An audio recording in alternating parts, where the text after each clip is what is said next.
श्री स्वामी समर्थ. सकाळची वेळ आहे. मी काल तुम्हाला म्हटलं होतं ना आज पुरण घालायचं आहे म्हणून. मी 3 ग्लास डाळ घेतलेली आहे आणि स्वच्छ पाण्यानं धुवून त्याच्यात थोडीशी हळद आणि थोडंसं तेल घालून शिजायला ठेवणार आहे, कारण मला पुरणाचा स्वयंपाक आज करायचा आहे. तर चला तर रेसिपी. तर डाळ शिजली का बघूया. कुकर थंड झालेला आहे.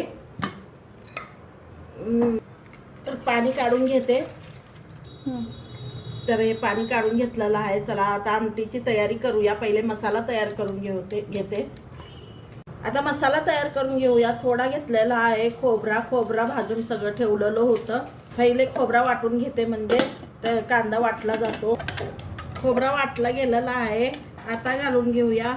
हे 2 कांदे मी भाजून ठेवले होते, ते 2 कांदे, लसूण, अद्रक, आलं आणि वाळलेली थोडीशी कोथिंबीर आणि एक मोठा टोमॅटो. तर मसाला रेडी आहे. तेल घालून घेते कढईमध्ये.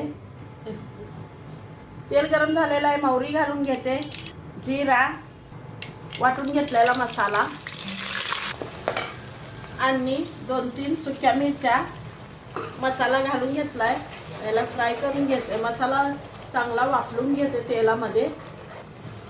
तर मसाला तेल सोडलेला आहे. कढीपत्ता घालून घेते. कढीपत्ता ताजा छान वाढतो, तेलामध्ये करपतो म्हणून वरून घातलेला आहे. आता मसाले घालून घेते.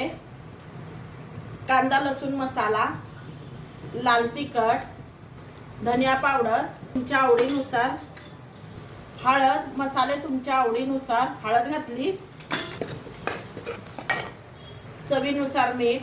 मसाला मिक्स करून घेते. करून घेऊया.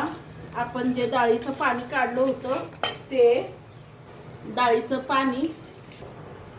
तर डाळीचं पाणी घालून घेतलंय. आता मग गरम पाणी घालून घेते. आपल्याला थोडं पातळ पाहिजे त्यानुसार मी पाणी घालून घेते. पाणी गरमच वापरायचं आहे. चिंचाचं पाणी सुद्धा तुमच्या आवडीनुसार. आंबटपणा तुमच्या आवडीनुसार. मला पाणी कमी वाटतोय म्हणून मी पाणी घालून घेतलेलं आहे. तुमच्या आवडीनुसार तुम्ही पाणी घालू शकता. तुम्हाला जशी पाहिजे तशी. तुम्हाला जितकं आमटी करायची आहे तितकं तुम्ही पाणी घालू शकता. चला आता ह्याला 1-2-3 उकळी आणते. आमटीला छान उकळी आलेली आहे. तर आता मी गॅस बंद करून घेते. छान 7-8 उकळ्या आलेल्या आहेत ह्याला.